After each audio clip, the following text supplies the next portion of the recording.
The Minnesota Twins last season made a big move in getting Carlos Correa heading into 2022. However, they only went 78 and 84, had some injuries, had some players underperforming, but they also had some bright spots too. Heading into 2023, they're going to look to do better than that, obviously, and they'll look to improve and maybe even push for the playoffs. So we're going to dive straight into it here on this Minnesota Twins team profile here on Bleacher Brawls. My name is Derrik. I'm here with Barnes, and let's get straight into it. So as I said, 78 and 84 was the record for the Twins last year. Obviously, a little underwhelming considering that they went out and made that big splash again in Carlos Correa, and he is returning. But before we even get to that, obviously, and that whole stuff, I'm going to go to Barnes. Let's talk about some key players. Who are three key players for this Twins team? And out of those three, who's going to have the biggest impact? Well, we can't deny Carlos Correa, big money, big time name. He's coming back. He's going to be huge, obviously, but Byron Buxton and then Joe Ryan, the starting pitcher. Yeah, out of those three, who do you think is going to have the biggest impact next year? As far as the biggest impact, I like going with guys who are either going to make or break the team. And I really think Byron Buxton is going to be probably the biggest impact. If he's good, the Twins will be great. If he's bad, the Twins are going to be awful. Last year in 22, he played 92 games and he had 28 home runs in 92 games. If you figure you can get him over 120 games, what can he do home runs wise? If he's healthy, I can really see him pushing this Twins, single-handedly pushing this Twins team to the division. Yeah, 100%. I think, too, when you look at this Twins team, Buxton's so huge because if he stays healthy, right, it's a big if, but if he does stay healthy, he's going to be massive for them. So when I look at this Twins team, I go, yeah, Buxton's huge. Obviously, I also put down Pablo Lopez because they did trade for him, but a big guy in their bullpen who I really like is Yohan Duran. He's got the nasty, and the reason I like him, he's got the most outrageous stuff anyone's ever seen. Throws 102, 103. With a splitter that's 90, anywhere from 95 to 100. Has actually been nicknamed the Splinker because it's almost like a mix between a splitter and a sinker because he throws it so outrageously hard. He throws his curveball at 90 miles per hour. I saw him throw a curveball at 91, and I was like, what the heck is that? Just the most outrageous stuff I think I've ever seen in my life. And he was very good last year in his rookie year. I don't know if he'll be the closer, if it'll be a Jorge Lopez or someone else. But I remember against the Red Sox last year, me being a Red Sox fan, he faced Verdugo, Bogarts, and someone else in an inning. And I remember both Verdugo and Bogarts walking back to the dugout what the heck did I just see? They were just what the heck is this guy throwing?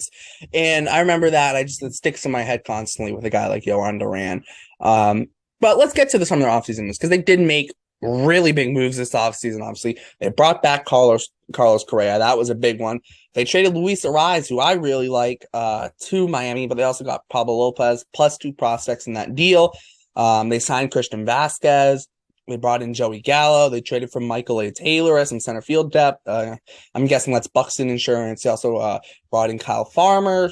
Out of all those moves, which is the biggest? Is the biggest move just keeping Carlos Correa, or is it something else?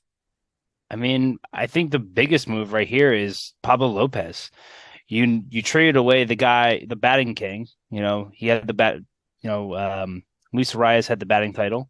You bring in Pablo Lopez plus 2 other pieces. But hey, Pablo was a big piece, and he's really gonna have to prove it. I really think that Joe Ryan is gonna take a step up and kind of be the leader in that starting rotation. But Pablo Lopez has got to supplement it. Being the number 2 guy. You lose arguably the best hitter or a hitter with one of the best approaches in the game. You bring in this guy to pitch, and you got to get over. They weren't even 500 last year, so maybe Pablo Lopez can help them get there. Yeah, I look at this rotation, and it's a very solid rotation. You got Joe Ryan, like you said. You got Pablo Lopez. You got Sonny Gray, Tyler Mahle, Kenta Maeda, who didn't pitch last year. He's also in that rotation. I don't think it's a rotation where they have a clear ace. I think Joe Ryan will be the best pitcher. I don't know if he'll be a ace, though. But I don't see a guy. You look at even Maeda at the back end of the rotation, you go, when he's on, he's a 3, maybe 4 at an absolute worst.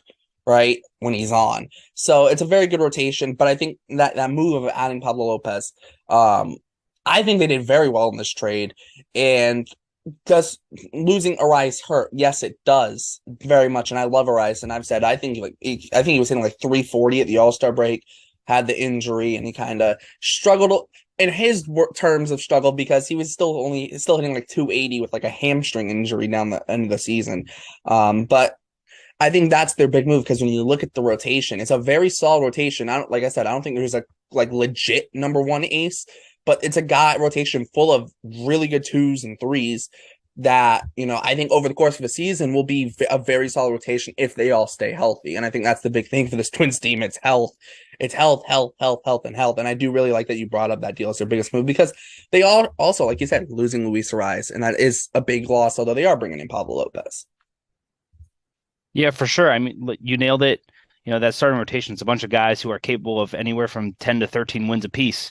You got five guys, 10 to 13 wins apiece. You got to figure they're going to get some, wins from relievers, but that puts you in a great position if you got that type of like starting rotation depth. This offense can put up some runs where Lopez didn't have any run support in Miami. So I definitely see Lopez going 12, 13 wins.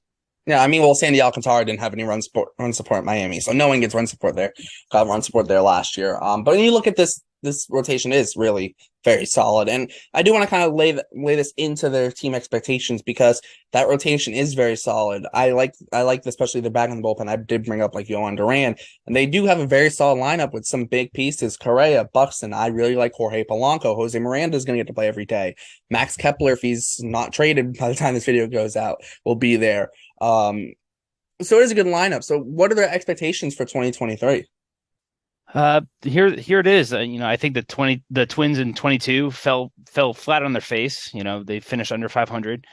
So here we go. I expect the Twins to compete for the division. I expect them to go 88 and 74.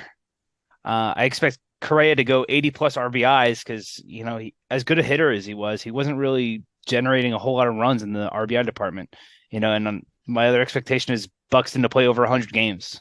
So I think obviously if those last two things go well, Correa getting 80 plus ribbies, Buxton playing over 100, you're definitely looking at 80 plus wins. Yeah, this team is definitely like one of those teams. Like I said this about the Chicago White Sox, which I think the White Sox team probably will be out after this one, but it's like health is a big factor because you look at Buxton and Correa, and it's like those are your two best players, and can be both health. They both can be health question marks. I know Correa's been mostly healthy the last 2-3 years. But Buxton definitely a big health question mark. Like I think everyone's like, oh, when's Buxton gonna win an MVP? It's like when he's healthy because he is that good. And it's like that is the true thing of this team. The expectation should be to fight for the division and push for a playoff spot. But the key factor is health. It's not even talent. It's just being healthy. If they can be healthy, it's massive for them.